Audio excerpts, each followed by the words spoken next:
राधे राधे। कैसे हैं आप सब? आशा करती हूँ कि आप सब कुशल मंगल से होंगे। और आज के ब्लॉग की शुरुआत अपने इस नए इलेक्ट्रिक मिनी चॉपर के साथ कर रही हूँ। तो फाइनली 2-3 महीने के लंबे इंतज़ार के बाद इसे परचेज कर ही लिया। और इंतज़ार इसलिए करना पड़ा ना, क्योंकि पहले मुझे लग रहा था कि इसकी कोई आवश्यकता ही नहीं है, क्योंकि वो जो हाथ से चलने वाले चॉपर होते हैं ना, उन्हीं से काम चला लेती थी। लेकिन उसमें दिक्कत ये हो रही थी ना कि हर 1.5-2 महीने पे ना वो खराब हो जा रहा था। तो फिर जब नया परचेज करो तो 200-300 तो उसकी शुरुआती होती है। अब अच्छे अगर ब्रांड का ले तो वो भी 500 के आसपास का पड़ता था। तो मुझे लगा कि ये बार-बार हर 2-3 महीने में चेंज ही करना पड़ रहा है, तो इससे अच्छा है ना कि एक इलेक्ट्रिक चॉपर ही ले लिया जाए। तो डिसाइड करने में ही मुझे थोड़ा-सा समय ज़्यादा लग गया, और जब डिसाइड कर लिया तो फिर अब ये देखना था कि इसे लेना कहाँ से है, ऑनलाइन, ऑफलाइन, और किस ब्रांड का लेना है। तो सब कुछ जब क्लियर कर लिया, मतलब सारी रिसर्च जब कंप्लीट हो गई, इसके बाद फिर जो है इसे मैंने ऑफलाइन ही परचेज किया। इनर्सा ब्रांड का ये चॉपर है। और भी कई ब्रांड्स थे, जैसे ग्लेन है और एक तो और थे, याद नहीं आ रहा नाम मुझे। लेकिन मुझे ये वाला जो चॉपर था ना, ये इनालसा वाला, ये मुझे ज़्यादा अच्छा लगा। और अदर ब्रांड के जो चॉपर थे ना, तो उसमें केवल 2 ही ब्लेड का ऑप्शन था, लेकिन इसमें ना 4 ब्लेड ऑप्शन है। और ब्लेड्स ना सारी अलग हो जाती हैं, मतलब अगर आपको केवल 2 ब्लेड की आवश्यकता है तो आप 2 ब्लेड भी लगा करके यूज़ कर सकते हैं। तो मुझे ये थोड़ा-सा ज़्यादा अच्छा लगा। और दूसरे ये इनालसा ब्रांड का है, तो इनालसा के मतलब कई सारे मेरे पास ये प्रोडक्ट है, होम अप्लायंसेस हैं, तो सारे ही ना अच्छी वर्किंग कंडीशन में है, कोई दिक्कत नहीं है जब से यूज़ कर रही हूँ। तो मुझे लगा कि जिस ब्रांड के प्रोडक्ट यूज़ कर रही हूँ ना, उसी का मुझे ये भी लेना चाहिए। तो और इसकी कॉस्ट की बात करूँ ना, तो ये मुझे 2200 में मिला है ऑफलाइन में। और ऑनलाइन मैं चेक कर रही थी तो उसमें 1945 रुपए की कॉस्ट थी। लेकिन अब चूंकि हम लोग जो है ना ये जो इलेक्ट्रिक सामान वगैरह होते हैं ना, वो सब ऑफलाइन ही ज़्यादा परचेज करते हैं, इसलिए ऑनलाइन नहीं मैंने मंगाया। तो अभी ना चॉपर को साफ कर दिया है, तो उसका ब्लेड और जार था ना, उसे सोप से साफ करके पोंछ दिया है। और जो उसका जहाँ पे मोटर लगी है ना, तो उसे बस केवल सॉफ्ट कपड़े से पोंछना ही है। तो सारा साफ करके रख दिया। इसके बाद मेड आई हुई थी, तो उसके लिए चाय बनाई, तो थोड़ी सी चाय अपने लिए भी बना ली। तो थोड़ी देर के लिए काम काज को छोड़ छाड़ के चाय की चुस्कियों के साथ ना देश दुनिया का हाल चाल लिया। इसके बाद फिर आ गई अपने किचन का हाल चाल लेने। तो मेरी नज़र पड़ी अपने इन छोटे छोटे क्यूट से मर्तबानों के ऊपर। इन्हें कुछ दिन पहले ही अभी मैंने परचेज किया, तो इनकी भी मुलाकात अभी आप सबसे नहीं करवाई थी, तो सोचा आज इनकी मुलाकात आप सबसे करवा दी जाए। तो ये सब सेरेमिक के पॉट्स हैं। तो कुछ दिन पहले अभी हम मेरे शहर में जो है लगा हुआ था शिल्प मेला, तो बस वहीं से इन सबको परचेज। और मेले में ना ये हमें थोड़ा सा रिजनेबल प्राइस में मिल जाते हैं। ऑनलाइन तो काफ़ी ज़्यादा कॉस्टली है, हाँ। और अगर आपको बार्गेनिंग करने आती है ना, तो और ज़्यादा ये जो है सस्ते मिल जाते हैं। खैर, मुझे तो बहुत ज़्यादा बार्गेनिंग करने नहीं आती है, तो ठीक ही ठाक दाम में मुझे मिल गए। फिलहाल ऑनलाइन से तो सस्ते ही पड़े हैं मुझे। और मेला मैं 3-4 बार गई, 1-2 बार शॉर्ट वीडियो भी बनाया, रखा रह गया, लेकिन मैं उसे ना अपलोड नहीं कर पाई। अब तो मेला ख़त्म हो गया, तो उस वीडियो को अपलोड करने से कोई फ़ायदा है नहीं। तो खैर, ये 2-4 सामान थे जो मैंने मेले से लिए। राधे राधे। तो अभी भी ना मेड गई काम करके, घर का सारा काम काज हो गया है। और ले लिए मैंने चाकू, छिलनी, क्योंकि अभी जो है ना कुकिंग का काम बचा हुआ है। खाना अभी मतलब लंच नहीं बनाया, तो चल रही हूँ ना अभी लंच बनाने। और अभी सोचा नहीं है कि क्या बनाया जाए। हालांकि पनीर फ्रिज में रखा हुआ है, तो अब कुछ पनीर का ही बनेगा, मतलब पनीर की सब्जी ही बनेगी। और फिर देखते हैं कि क्या क्या बनेगा। चलिए काम शुरू करते हैं। फिलहाल तो अभी लाइट चली गई है। और आज मैंने सोचा था कि जो अपना नया वाला इलेक्ट्रिक चॉपर है उसको यूज़ करूँगी, लेकिन उसको यूज़ करने से पहले ही ना लाइट चली गई है। अब देखते हैं यूज़ कर पाऊँगी कि नहीं तो फिर बाद में फिर होगा। शाम के टाइम जब कुकिंग करूँगी तब उसका यूज़ हो जाएगा। तो चलिए फटाफट से ना कुकिंग स्टार्ट करते हैं, क्योंकि आज मुझे हो गई है देर, 1 बज चुके हैं। रोज़ जो है ना इस टाइम तक आधा खाना बन जाता था, बट आज ऐसा नहीं है। तो फटाफट से कुकिंग स्टार्ट की जाए। तो रोज़ की तरह मेरे काम ना सुबह 10:30 बजे तक ख़त्म हो गए थे, मतलब जो सुबह वाले होते हैं। फिर इसके बाद ब्रेकफ़ास्ट किया और फिर जो घर को थोड़ा बहुत व्यवस्थित करने का काम होता है वो सब किया। लेकिन इतना सब काम करने के बाद भी ना मेड के दर्शन नहीं हुए। वो आई है 11:30 बजे, तो उसी के इंतज़ार में ना मुझे आज हो गई देर। और इंतज़ार इसलिए करना पड़ता है कि भाई अगर नहीं आएगी तो फिर जो घर के साफ सफाई वाले काम हैं उनको भी निपटाया जाएगा। तो जब ये सारे काम हो जाएंगे इसके बाद ही फिर किचन के काम स्टार्ट होते हैं। तो इसी सब चक्कर में ना सारा जो है उलट पुलट हो गया आज काम। और इस उलट पुलट के चक्कर में अब जल्दी जल्दी जो है कुकिंग भी करनी थी, और इस जल्दीबाजी में ना थोड़ा सा हाथ भी अपना चाकू से काट लिया। हालांकि बहुत ज़्यादा नहीं कटा, बच गया, लेकिन फिर भी जो भी हल्का फुल्का कटा था ना तो थोड़ी देर मुझे काम रोकना पड़ा, क्योंकि उसमें से ना हल्का हल्का सा ये खून रिस रहा था। तो थोड़ी देर वेट किया, थोड़ा सा दबा करके, मतलब उस जगह को रखा पकड़ के जहाँ पे कटा हुआ था, थोड़ा सा धुला उला। और जब खून रिसना बंद हो गया तो वापस से अपना जो है काम शुरू कर दिया। तो ये सब ना छोटी मोटी घटनाएं हैं, ये सब चलती रहती हैं। इन सब वजहों से हमारा काम नहीं रुक सकता है।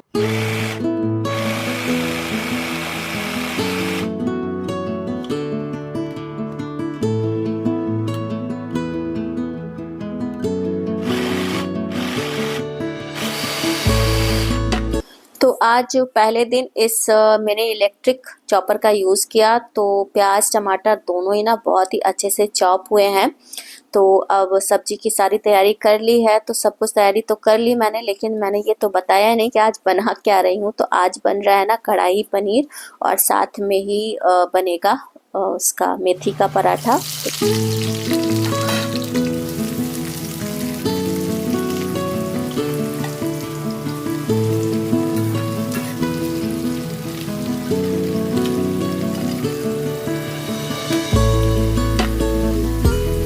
तो अभी सबसे पहले ना गरम सरसों के तेल में प्याज और शिमला मिर्च को पहले हल्का सा फ्राई कर लिया। फिर इसके बाद पनीर भी फ्राई कर लिया, और जो बचा हुआ तेल है ना, अब इसी में मैं सब्जी बनाऊंगी।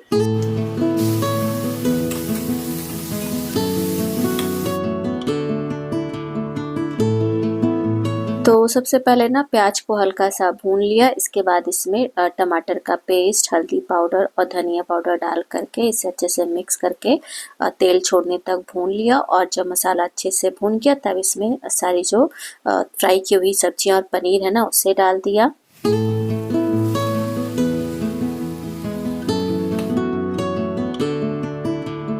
साथ ही इसमें कश्मीरी लाल मिर्च पाउडर और थोड़ा सा गरम मसाला पाउडर डाल करके इसे पहले ना अच्छे से मिक्स कर लूँगी। और इसके बाद फिर इसमें डालूँगी पानी, क्योंकि मुझे ग्रेवी वाली कढ़ाई पनीर की सब्जी बनानी है।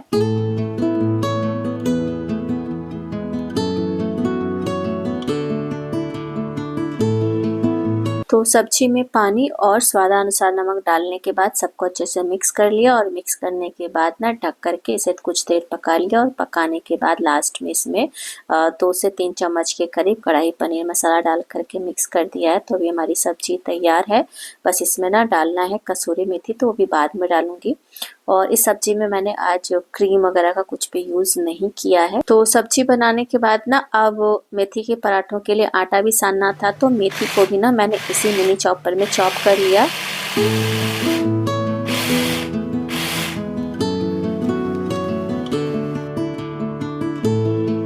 तो चॉपर छोटा था ना, तो थोड़ा थोड़ा करके मैंने मेथी डाल करके इसे चॉप किया। तो काफ़ी अच्छी तरीके से ये भी इसमें चॉप हो गया है। और थोड़ी सी मेथी थी, इसलिए ना मैंने फूड प्रोसेसर का यूज़ नहीं किया, क्योंकि वो उसका जो जार है ना काफ़ी बड़ा है।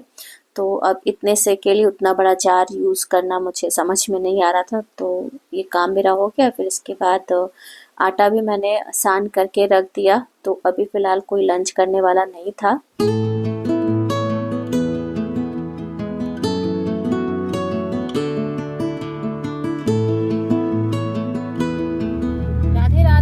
तो अभी ना किचन का काम छोड़ करके आ गई हूँ थोड़ी देर घूमने।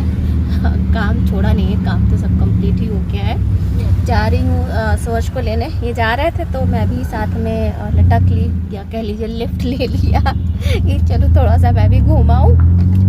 और बस आज मौसम अच्छा है। धूप बाहर में तो तेज लग रही है, घर के अंदर में बहुत ठंडा है। तो इस समय ना कुंभ की जो तैयारियां चल रही थी वो सब अब अंतिम चरण में है, क्योंकि ज़्यादा दिन तो बचे नहीं हैं अब। और बस मैं भी सोच रही हूँ कि एक बार जाऊँ घूम आऊँ, लेकिन टाइम ही नहीं मिल रहा है। कभी बच्चे नहीं फ्री, कभी मैं तो हमेशा ही फ्री हूँ और बाकी लोग ही नहीं फ्री है, और अकेले जाना पॉसिबल नहीं है। जब तक साथ ना हो तो अच्छा भी नहीं लगता ना अकेले से जाना। खैर देखते हैं कब दर्शन होंगे गंगा मैया के। मतलब लोग दूर दूर से आकर के दर्शन कर लेते हैं, जो यहाँ के रहने वाले हैं ना वही समय नहीं निकाल पाते हैं जाने का। तो अब देखती हूँ कब जाऊँगी। तो पूरा शहर ना एकदम बिल्कुल बदला बदला सा लग रहा है, इसीलिए और आने का मन करता है। चलूँ देखूँ कहाँ कहाँ कौन कौन सा काम हुआ, क्या अभी बाकी है। तो इस समय ना हमारा प्रयागराज सज संवर करके तैयार हो रहा है महाकुंभ के स्वागत के लिए, क्योंकि बहुत ही सारे साधु सन्यासी और तीर्थयात्री आएंगे इस कुंभ में। तो किसी भी तरह की असुविधा और अव्यवस्था ना हो, इस बात का ना विशेष ध्यान रखा जा रहा है। इसीलिए काफी सारी तैयारियां भी चल रही हैं।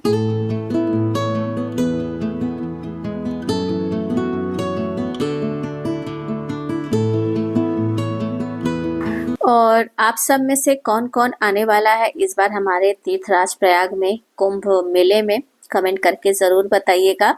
तो फिलहाल अभी ना हम लोग घर वापस आ गए हैं।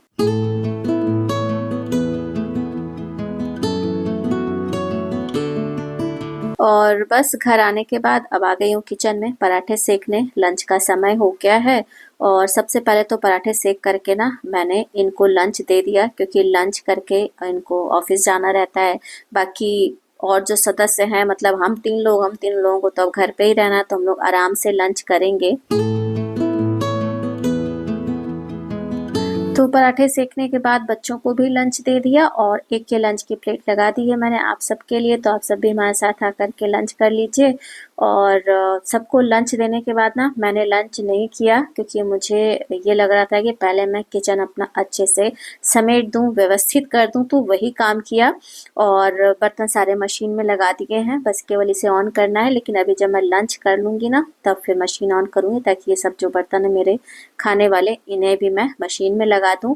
तो किचन की साफ सफाई के चक्कर में ना मेरा लंच हो गया था ठंडा, तो इसे मैंने दोबारा से गर्म किया और लेकर के आई बाहर कि चलूँ बाहर धूप में बैठ करके लंच करूँ। लेकिन राधे राधे, तो अभी गई थी बाहर कि थोड़ा धूप में बैठ करके लंच करूँ, लेकिन धूप चली गई। एक्चुअली में इसमें तो 4 बज गए, सब 3:45 हो रहे हैं।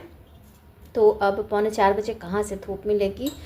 तो फिलहाल अब लोअर चला करके आराम से बैठ करके घर के अंदर में ही मुझे लंच करना पड़ेगा।